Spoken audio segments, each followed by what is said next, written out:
위에 살게 한다. 한번 해볼까요? 확신이, 무엇의 확신이? 구원의 확신이 주님을 위해서 살게 한다. 그런 제목입니다. 한번 해볼까요? 시작.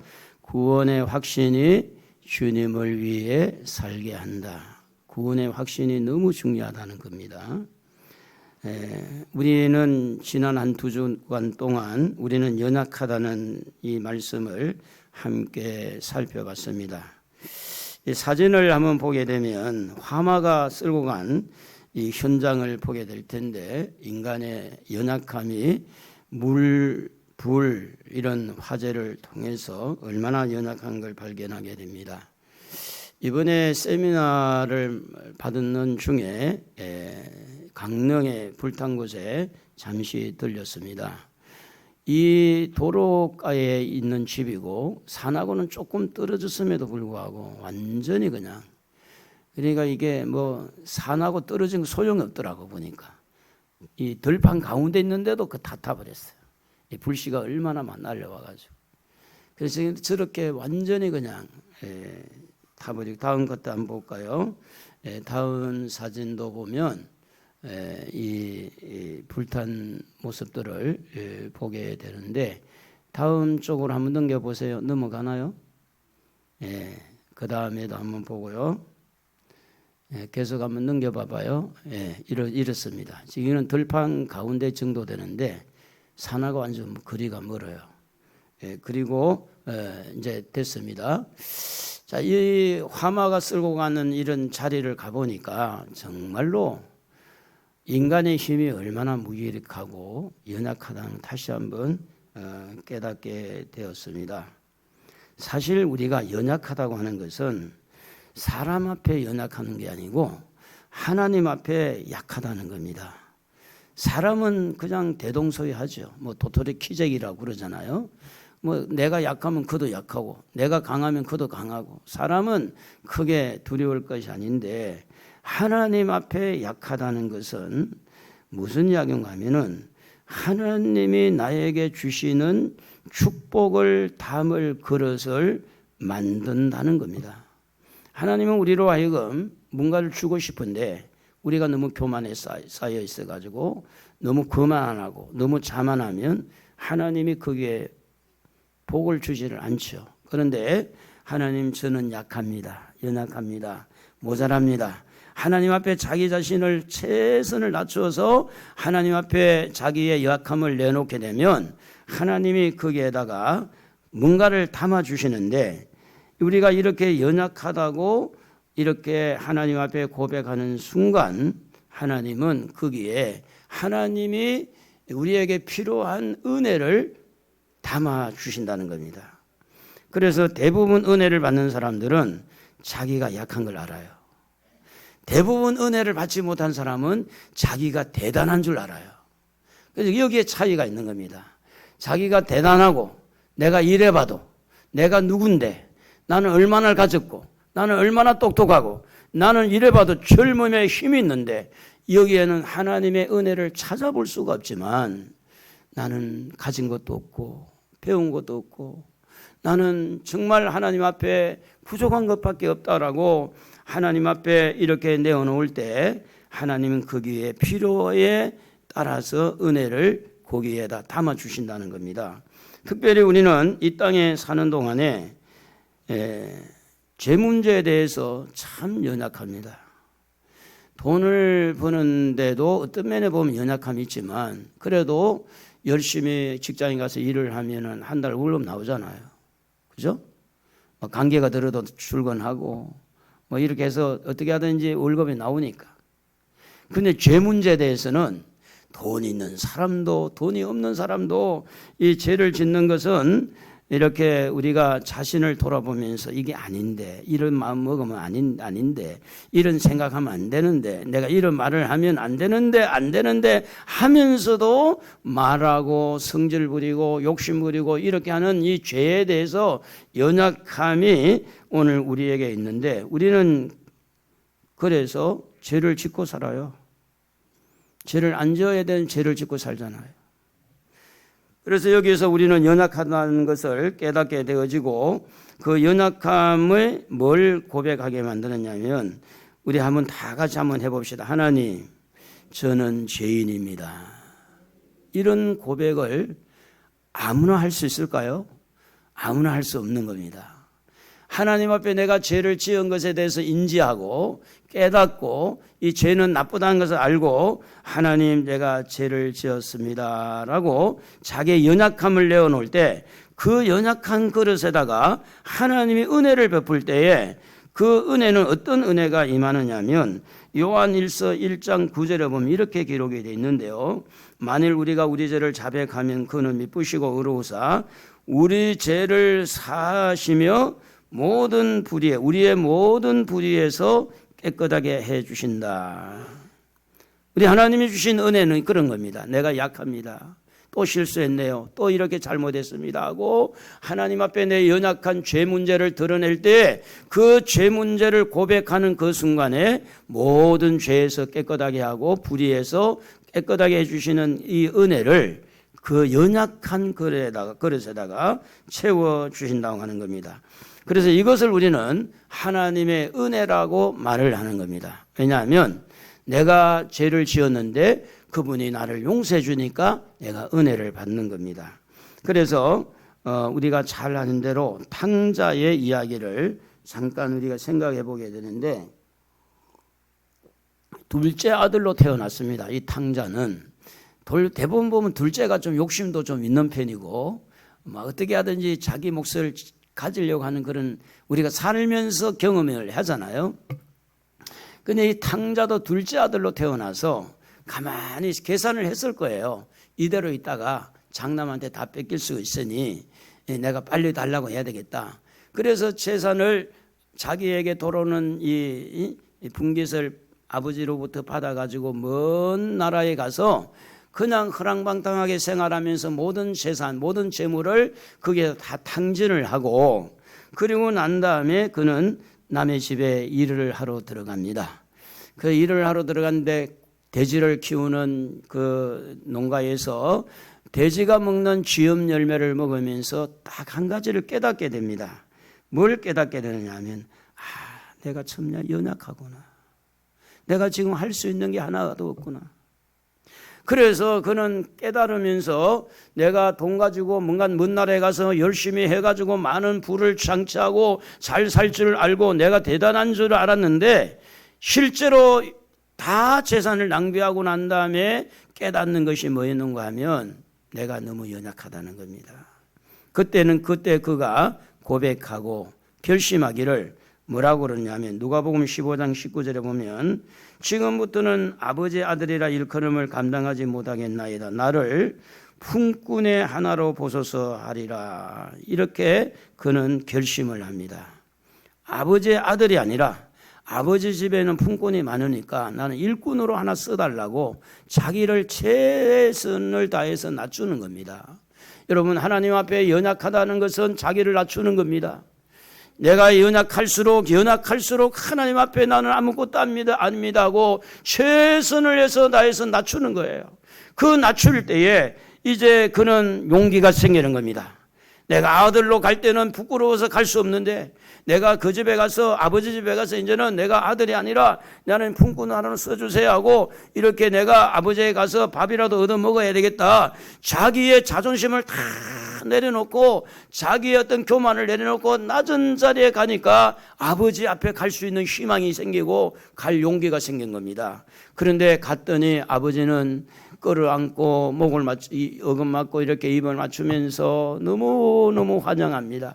그래서 옷을 다 벗기고 목욕을 시키고 이제 새 옷을 입힐 뿐만 아니라 손에는 가락지를 끼우고 신발은 좋은 신발을 새 신을 신기고 송아지를 잡아가지고 온 동네 사람들 이렇게 모아놓고 이렇게 잔치를 벌리는데 이 아버지의 마음은 이 아이가 재산을 탕진하고 이렇게 허랑방탕하게 생활한 이것이 문제가 아니라 그가 하나님 앞에 이 아버지 앞에 돌아온 그 자체가 아버지에게 기쁨이 됐다고 하는 겁니다.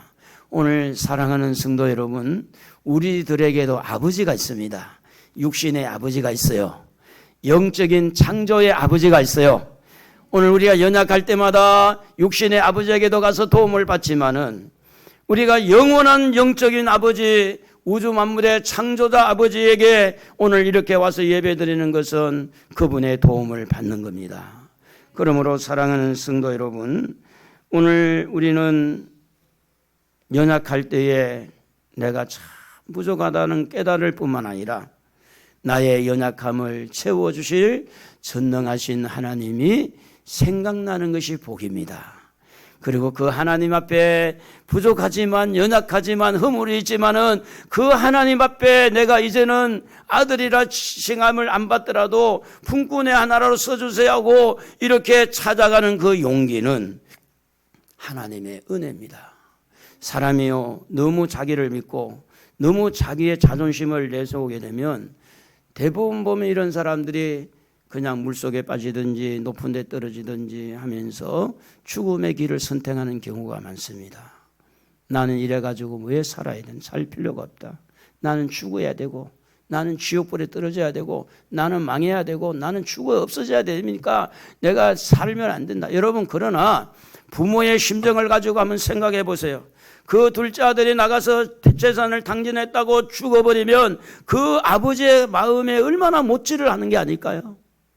그런데 그 아들이 돌아온 것 때문에 아버지는 잔치를 벌리고 너무 환영한 것처럼 오늘 우리는 하나님 앞에 연약하고 부족할지라도 하나님 앞에 돌아와서 하나님, 나는 품꾼이 이제 이 아들이 아니라 나를 품꾼을 하나 써달라고 이렇게 겸손하게 찾아오시는 우리 하나님의 자녀들을 끌어안고 잔치를 베풀고 천국에서 얼마나 하나님이 기뻐하시는지, 오늘 사랑하는 성도 여러분, 죄 때문에 연약할지라도 회개하면서 하나님을 찾아 나올 수 있기를 바랍니다.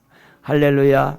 우리가 개척을 했을 때에 너무너무 어렵게 생활했는데 그때 생각나는 분이 있어요. 요즘에도 치킨을 가끔 사 먹기도 합니다만은 그 개척교회에서 무슨 치킨을 사 먹을 형편이 됩니까? 옛날에 페리카나 멕시칸 이런 것이 있었을 때, 근데 이분이 술만 먹으면 그 치킨 2마리를 딱 사들고 오는 거야. 술만 먹으면. 술 먹지 않고 맨정신은 오질 않아요, 이분은. 그래서 지금 내가 이제 생각이 나가지고 한번 식사라도 대접해야 될 텐데 이런 마음이 오더라고요. 여러분, 술을 먹고 비록 부족한 모습이 있더라도 하나님의 성전을 꾸역꾸역 찾아오는 사람은 살 길이 생겨요. 나는 술도 먹고 담배도 피우고 나는 뭐도 하고 뭐도 이럴 것도 나는 이것도 걸리고 저것도 걸리니까 하나님 앞에 나는 갈 수 없어. 이런 사람보다는 그래, 나는 술을 먹고 나는 이렇게 담배를 피우고 연약감이 있을지라도 나는 아버지를 찾아가야지, 하나님을 찾아가야지. 이런 사람이 하나님의 은혜를 입는 거예요. 오늘 사랑하는 성도 여러분, 예수를 믿는 것은 내가 연약하기 때문에 예수를 믿는 거 아닙니까? 내가 죄인이기 때문에 예수를 믿는 거 아닙니까? 그런데 어느 날 시점에 와가지고 내가 상당하게 어려운 줄 알고 나는 이렇게 아침에 부부 싸움을 했기 때문에 난 아침에 설교할 수 없어.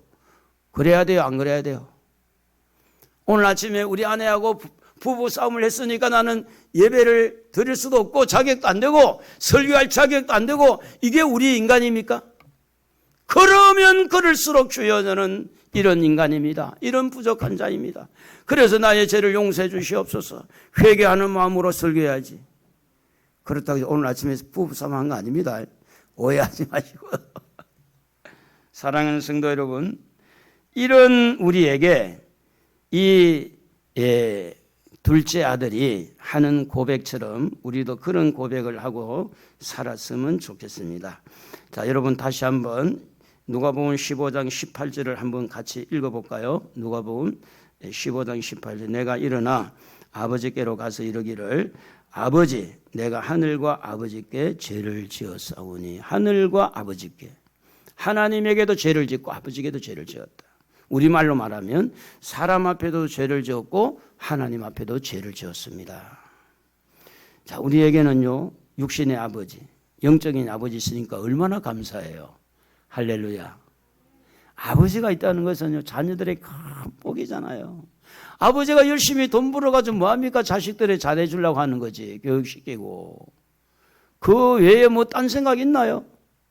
내가 무슨 부귀영화 누리려고 내가 무슨 잘 먹고 잘 살려고 지금 그러나요? 아버지가 뭘 지금 생각하고 있어요? 아버지는 늘 자식들이 잘 되기를 위해서. 우리 하나님도 우리 잘 되기를 원하신 줄로 믿습니다. 그래서 예수님을 이 땅에 보내주셨어요. 그러므로 사랑하는 성도 여러분, 오늘 우리는 죄인인 과정에 죄인인 상태에서 연약한 상태에서 이 연약함을 받아주시는 창조의 아버지, 때로는 우리 육신의 아버지는 안 받아줘도 전능하신 우리 하나님은 받아주시니 그래서 우리는 내 모습 이대로 주님 앞에 나올 수가 있는 겁니다. 성경은 이렇게 말합니다. 이사야 59장 2절에 오직 너희 죄악이 너희와 너희 하나님 사이를 갈라놓았고 그렇게 말합니다. 죄 문제는 하나님과 우리 사이를 갈라놓는 거예요. 그런데 예수님께서 이 죄 문제를 해결하시는데 똑같이 이사야 53장 5절에 보면 그가 찔림은 우리의 허물 때문이요 그가 상함은 우리의 죄악 때문이라 이렇게 말합니다. 마태복음 20장 28절에 보면 예수님께서 이와 같이 예언한 대로 이사야 선지자가 예언한 대로 자기 목숨을 많은 사람의 대속물로 주려 함이니라. 우리 하나님에게 돌아오면요 다 길이 있고 방법이 있어요. 어떤 죄인도 다 용서하고 어떤 완악한 마음도 부드럽게 만들고 하나님은 다 방법이 있어요. 저 사람은 이래서 안 되고 이 사람은 이래서 안 되고 아니라 이래도 되고 저래도 되고 이런 연약함도 되고 이런 완악함도 되고 하나님 앞에 오기만 오면 하나님이 다 모든 방법을 총동원해서 하나님께서 해결해 주시는 줄로 믿습니다. 그게 바로 예수님의 십자가입니다. 그래서 예수님은 우리에게 이렇게 십자가를 통해서 우리를 용서하고 우리의 연약함을 채워주시는 분인데 그래서 이 십자가에서 나의 죄를 짊어지고 십자가에 죽으신 것을 우리가 믿는 자는 요한복음 3장 18절에 보니까 그를 믿는 자는 심판을 받지 아니하는 것이요 이렇게 되어 있습니다. 오늘 예수를 믿으시면 아멘 합시다. 예수를 믿으십니까? 예수님의 십자가를 믿으십니까? 십자가에서 여러분 죄와 여러분의 허물을 예수님이 대신 십자가 지고 찔리신 것을 믿으시냐 그 말이에요. 그것을 믿는다면 여러분은 심판을 받지 않는다는 겁니다. 그래서 요한복음 방금 읽은 말씀의 5장 24절에 보면 이런 사람들에게 주시는 축복이 뭐냐 하면 내 말을 듣고 또 나 보내신 이를 믿는 자는 영생을 얻었고 심판에 이르지 아니하나니 사망에서 생명으로 옮겼느니라. 이렇게 한 이유가 뭐냐? 예수님의 십자가 때문에 그런 겁니다. 요한복음 6장 47절에 보면 믿는 자는 영생을 가졌다라고 말씀을 하고 있습니다. 오늘 하나님 우리 연약한 그릇에 믿음을 담아서 그 믿음을 가지고 우리가 구원의 확신을 누리면서 그 믿음의 구원의 확신이 우리를 움직이게 하는데 뭔가를 움직이게 할 때 예배자가 나오고 그 뭔가 움직이게 할 때 선교사가 나오고 거기에서 목사가 나오고 움직이게 구원의 확신에 그 움직이게 할 때 내가 목숨을 바쳐서 복음을 전하는 그런 일들이 일어나는 이유는 뭐냐? 구원의 확신이 너무 중요하다는 겁니다. 그러면 구원의 확신은 우리가 누려야 되는데 먼저 어떤 확신이 있어야 되느냐? 오늘 읽은 말씀에 보니까 하나님을 믿고 예수님을 믿는 사람은 영생을 얻었다는 확신을 주는 겁니다. 이것은 여러분 요한의 말도 아니고 저의 말도 아니에요. 하늘에서 내려오신 예수님의 말씀입니다. 하나님이 예수님을 보내주신 줄로 믿습니다. 하나님을 믿고 예수님을 믿는 사람은 영생을 얻었다라는 말을 합니다. 얻었다는 말은 이미 자기 소유가 된 겁니다. 얻었다는 것은 처음부터 자기 것이 아니라 누군가에게서 내가 얻었다는 겁니다. 누군가에서 얻은 거예요. 그 하나님에게서 얻은 거예요. 영생을. 모든 영생을 가지신 그분이 예수를 믿는 이거 하나 때문에 우리에게 뭘 주셨다고요? 영생을 주신 겁니다. 그럼 우리는 영생을 얻었습니다. 할렐루야. 여러분은 영생을 얻었어요. 영생을 여러분이 노력해가지고 이렇게 무엇을 차지한 게 아니고 예수님을 믿는 믿음 때문에 영생을 얻은 겁니다.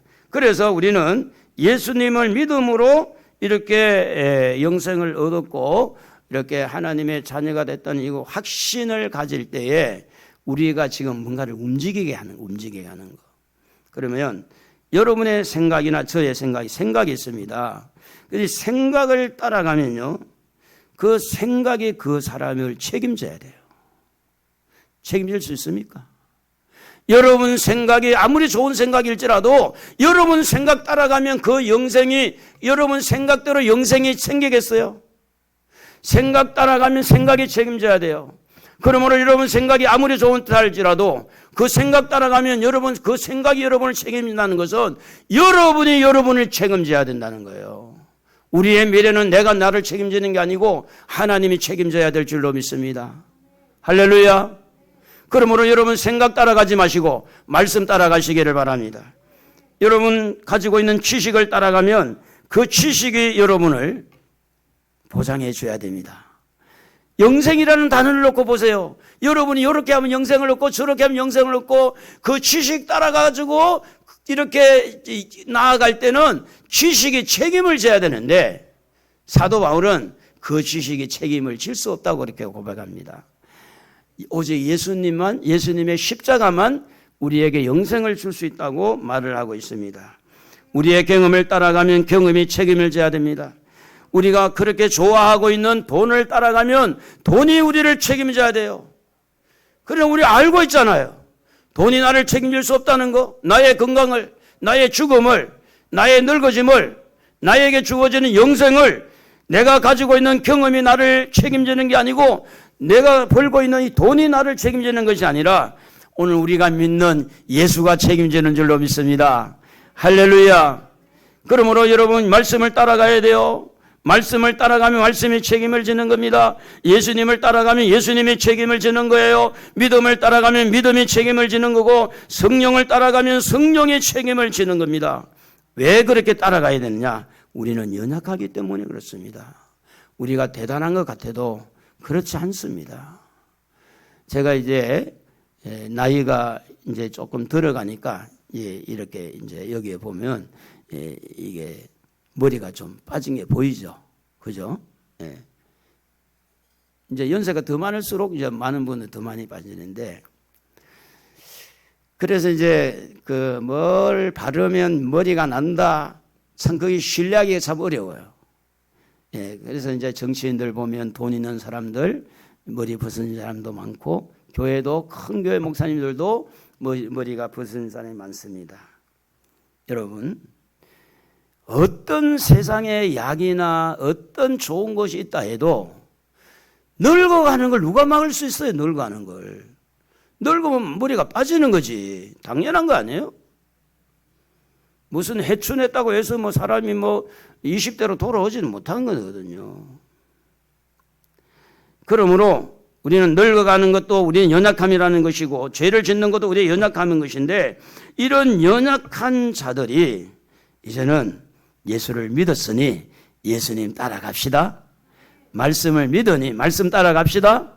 말씀이 그렇다면 말씀은 그대로 받아들고, 그래서 우리가 성령을 따라가고 이렇게 하나님이 우리에게 감동을 주시는 대로 따라가면 우리에게는 영원한 천국이 열리고 평강의 복이 있는 줄로 믿습니다. 성경에는요, 죽지 않고 천국에 들어간 실제 등장이 있는 인물이 등장이 되는데, 창세기 5장 24절에 보면 에녹이 하나님과 동행하더니 하나님이 그를 데려가심으로 세상에 있지 아니하였더라. 이렇게 성경은 기록하고 있습니다.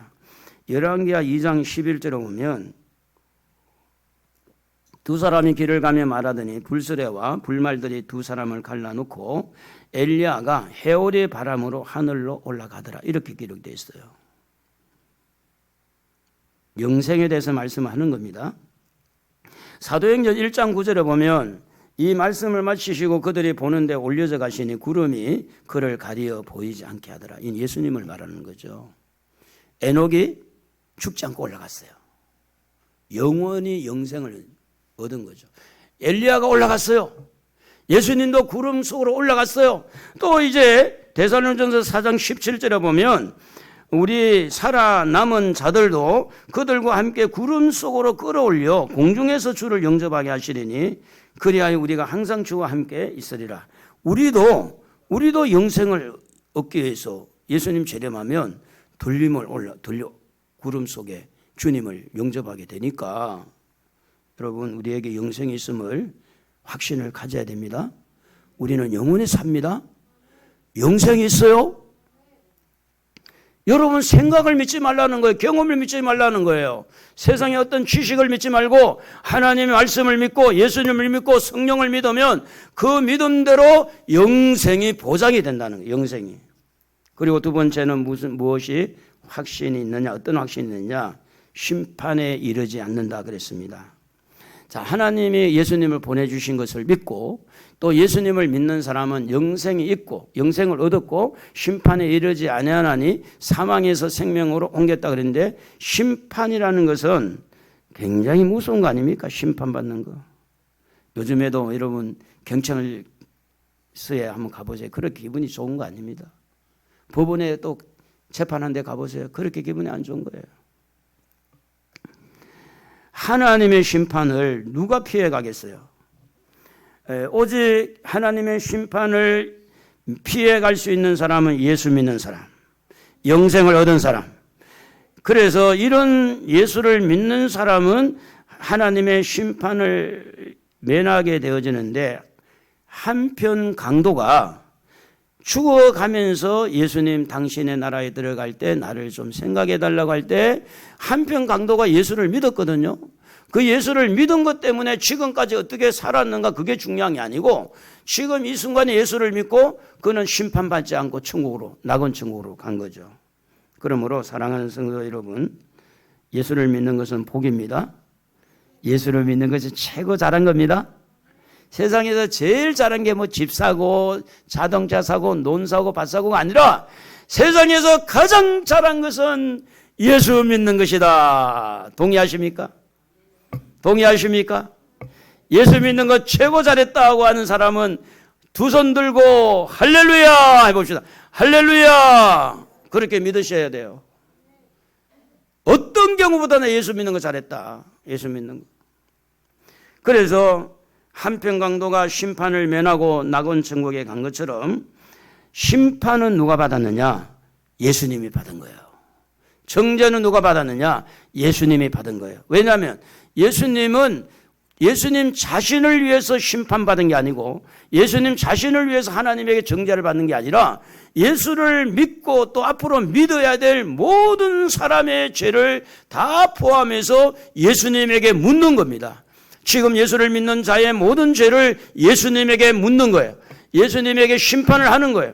우리가 지은 그 모든 죄를 예수님의 십자가에서 하나님이 정죄하고 그에게 심판을 묻고 있는 겁니다. 그러므로 요한복음 3장 18절에 보면 그를 믿는 자, 예수를 믿는 자는 심판을 받지 아니하는 것이요 그렇게 말합니다.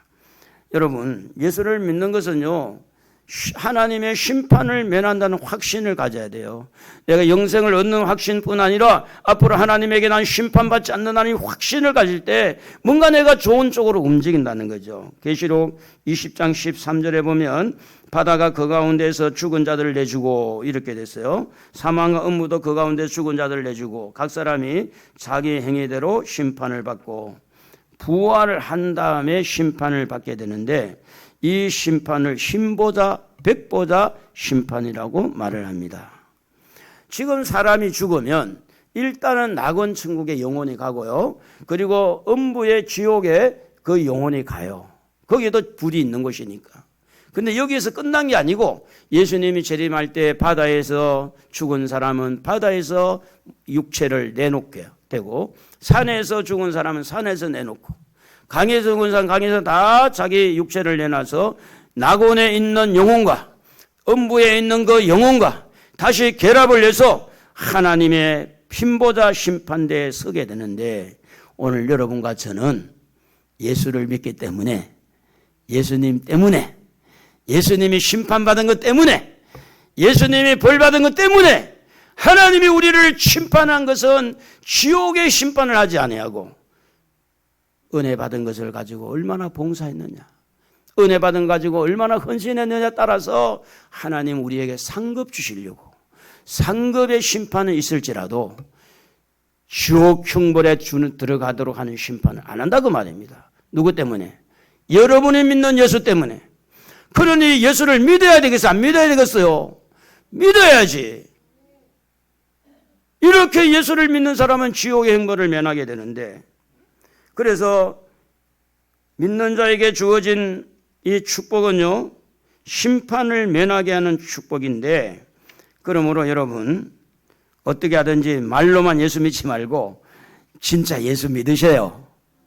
말로만 예수 믿는다 그러지 말고 진짜 믿어야 돼. 진짜 나 예수 믿어야 되겠다. 그러므로 십자가의 주님의 그 고통을 주님이 괜히 받은 게 아니고, 내가 받아야 될 벌을 대신 받았구나.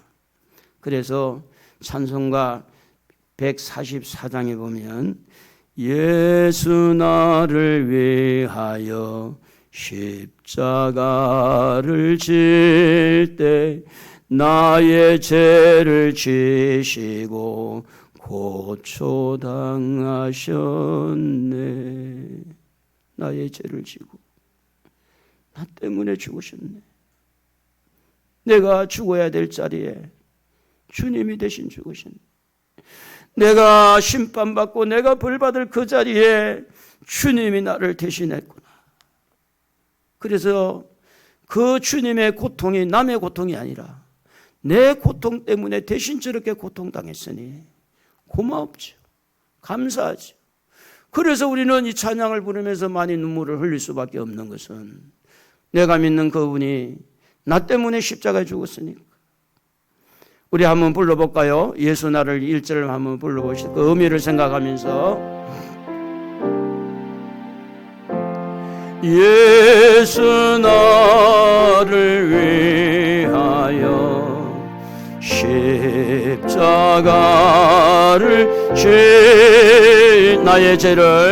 나의 죄를 지시고 고초당하셨네. 예수님 나의 죄 위하여 보배 피를 흘리니 죄인 받으소서. 그렇습니다. 예수님 때문에 우리는 영생의 확신을 가질 수가 있고, 예수님 때문에 심판을 면하는 확신을 가질 수가 있습니다. 그리고 이제 또 어떤 확신이 있느냐? 사망에서 생명으로 옮겼다고 성경은 우리에게 가르쳐주고 있습니다. 지옥의 삶에서 천국의 삶으로 지옥에 붙어있던 호적을 파다가 천국에다가 내 이름을 호적을 옮긴, 생명책에다 옮긴 거죠.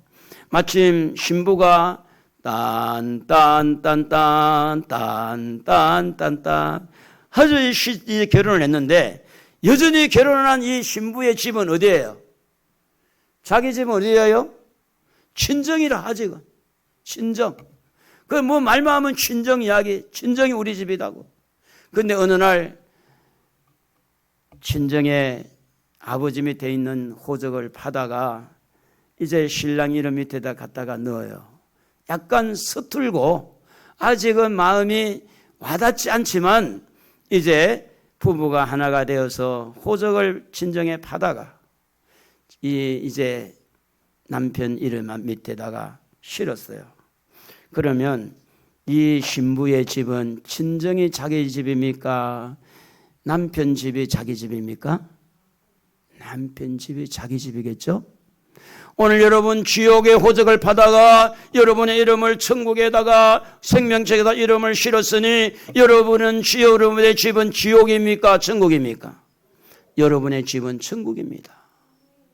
지옥이 여러분에게 그동안의 지옥의 삶에서 생명으로, 죽음에서 생명으로 옮겼으니까, 그래서 지금부터는 여러분은 천국, 영생을 주는 영원히 생명을 가지는 천국의 사람인 줄로 믿으시고, 아직도 친정에 있지 못해가지고 늘 친정 그러지 말고 우리 집은 여기다. 근데 시집을 가고 나서 몇 년만 있다가 친정에 가서 한 달만 살라 그러면 가요, 안 가요? 한 달 너무 짧나? 그러면 2달만 가서 살아라 그러면 가요, 안 가요? 갔다가 금방 오지. 왜 그래? 어디가 제일 편하다고? 내 집이 제일 편하다고. 아니, 친정에 가가지고 한 달, 2달 있으니까 동네 사람들이 이상하게 눈으로 보고 저기 이상하다. 왜 저렇게 저 집에 딸은 이렇게 맨날 집에 와 살지?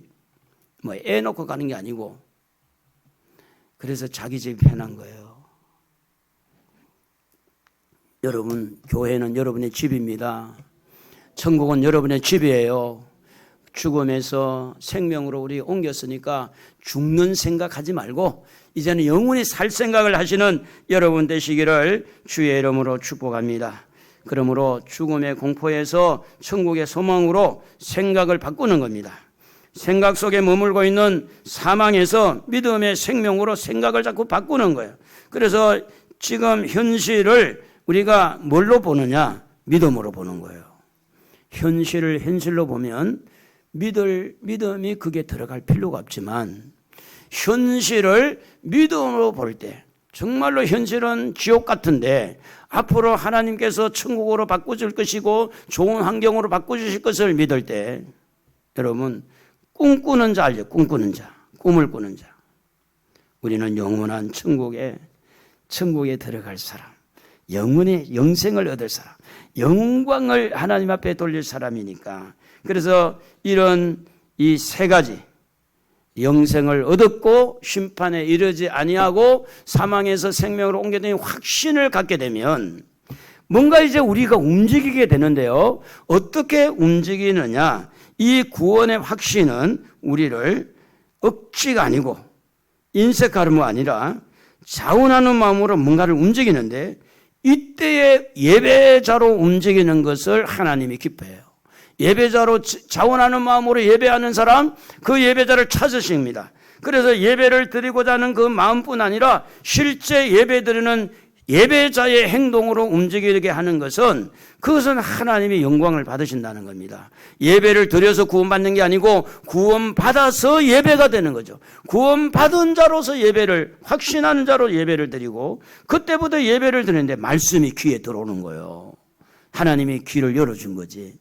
그러니까 하나님이 귀를 열어주니까 말씀이 귀에 들리고 무슨 말인지 이해가 되고 은혜가 되니까, 그러니까 이제 무슨 이야기인가 하면 마음이 자꾸 움직이고, 마음이 움직이니까 행동이 움직여지고, 움직여지니까 예배자가 되고 말씀을 읽고 싶고 말씀을 듣고 싶고 이렇게 찬양을 하고 싶고 기도를 하고 싶고, 이런 마음들이 왜 생기느냐 하면 구원의 확신이, 생명을 얻었고 영생을 얻었고 심판에 이지 않은 이 구원의 확신이 뭔가 우리를 지금 움직이는데, 뭘로 움직이느냐? 예배하는 사람, 찬양하는 사람, 기도하는 사람, 전도하는 사람, 봉사하는 사람, 헌신하는 사람으로 움직인다는 거예요. 그러므로 내가 무엇을 헌신해서 구원받는 게 아니라 구원받은 것에 감사해서 헌신하게 되고, 내가 제 전도해서 천국 가려고 하는 게 아니라 내 같은 사람을 이렇게 구원시켜 주셔서 고마워서 영혼을 살리려고 그래서 전도하게 되더라, 그 말이에요. 이거는 전혀 하늘과 땅 차이입니다. 내가 구원받기 위해서 예배하는 게 아니고 구원받아서 예배하는 것은 하늘과 땅 차이입니다. 그래서 뭔가 봉사하고 싶고 뭔가 주님을 섬기고 싶고, 그래서 여러분, 중요한 것은 여러분에게 구원의 확신이 있는가, 이게 중요한 겁니다. 목사님, 그건 옛날 이야기인데요. 여러분, 옛날 이야기라고 그러지 말고, 그러면 옛날부터 그게 확실하다면 그 구원의 확신이 여러분을 정말 어떻게 움직이고 있는지를 봐야 될 거 아니에요. 여전히 세상 사람으로 나를 움직이는지, 하나님의 사람으로 움직이는지, 구원의 확신이 있다면. 그래서 구원의 확신을 가지고 있는 사람들은 자기 생각을 믿지 않고 하나님의 말씀을 믿는 겁니다. 너무너무 중요합니다. 감정이 너무 이렇게 풍성한 사람들, 말 한마디 때문에 감정이 상한 사람들 조심해야 돼요. 그리고 무슨 정치적인 이야기, 경제적인 이야기 이런 거 들으면서 이렇게 감정이 상해가지고 그렇게 막 열받고 하는 사람들 조심해야 돼요. 그 생각을 따라가면 안 돼요. 우리는 말씀 따라가야 돼요. 아멘 하셔야 돼요. 아멘 해야 돼요. 어떤 경우에도 말씀 따라가야 됩니다. 말씀이 주는 확신을 가져야 돼요. 그래야 내가 힘이 있는 겁니다. 어떤 경우에도 힘이 있는 거예요. 목에 칼이 들어와도 힘이 있는 거예요. 그러므로 요한복음 5장 24절 우리 한 목소리를 같이 읽어보겠습니다. 시작.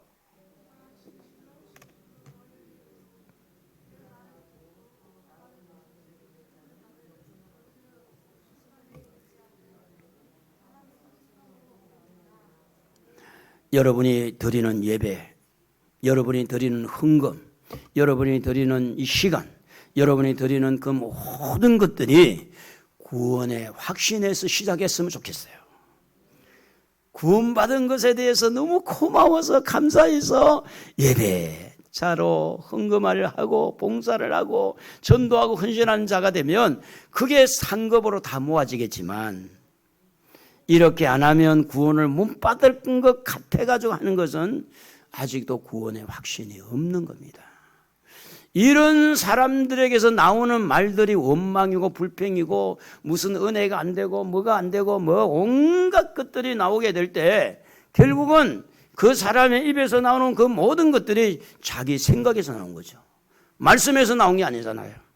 자, 첫째는 영생을 얻었습니다. 할렐루야. 둘째는 심판에 이르지 않습니다. 셋째는 사망에서 생명으로 옮겼습니다. 우리 한번 찬양을 드리겠는데 울어도 못하네 우리 한번 찬양을 하면서 주님의 말씀을 상기하기를 바랍니다.